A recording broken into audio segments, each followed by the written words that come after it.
চারিদিকে আপনি শত্রু দ্বারা পরিবেষ্টিত। আপনাকে আমি এটাও পরামর্শ দিয়েছি, ঢাকার বাইরে আপনি রাত্রি যাপন করবেন না। দেশের আইন শৃঙ্খলা ভালো নেই, তারেক রহমানও ভালো অবস্থানে নেই বলে মনে করেন এলডিপি চেয়ারম্যান কর্নেল অলি আহমেদ। তাই ঢাকার বাইরে রাত্রি যাপন না করতে প্রধানমন্ত্রী তারেক রহমানকে পরামর্শ দিয়েছেন তিনি। ৮ জুলাই দুপুরে ডিপ্লোমা ইঞ্জিনিয়ার্স মিলনায়তনে ১১ দলের এক সেমিনারে তিনি এ পরামর্শ দেন।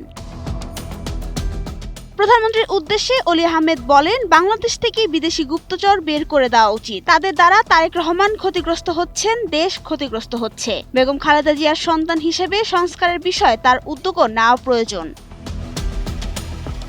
চারদিকে শত্রু রেখে প্রধানমন্ত্রী দেশ পরিচালনা করতে পারবেন না বলে জানান এই সাবেক সেনা কর্মকর্তা। তিনি নিজেদেরকে প্রধানমন্ত্রীর প্রকাশ্য শত্রু হিসেবে দাবি করেন এবং বলেন, যারা তার পাশে রয়েছে তারাই হচ্ছেন আসল শত্রু। আমরা হলাম আপনার প্রকাশ্য শত্রু, যা বলছি মাইকে বলছি। তার মতে, প্রধানমন্ত্রীর শত্রু দ্বারা আবর্তিত বিদেশি গুপ্তচর সরকারে ও দলের গুরুত্বপূর্ণ জায়গায় রয়েছে। যে কোনো সময় তারেক রহমানের বড় ক্ষতি হতে পারে। তাদেরকে দল থেকে বের করে দেওয়ার পরামর্শ দেন তিনি।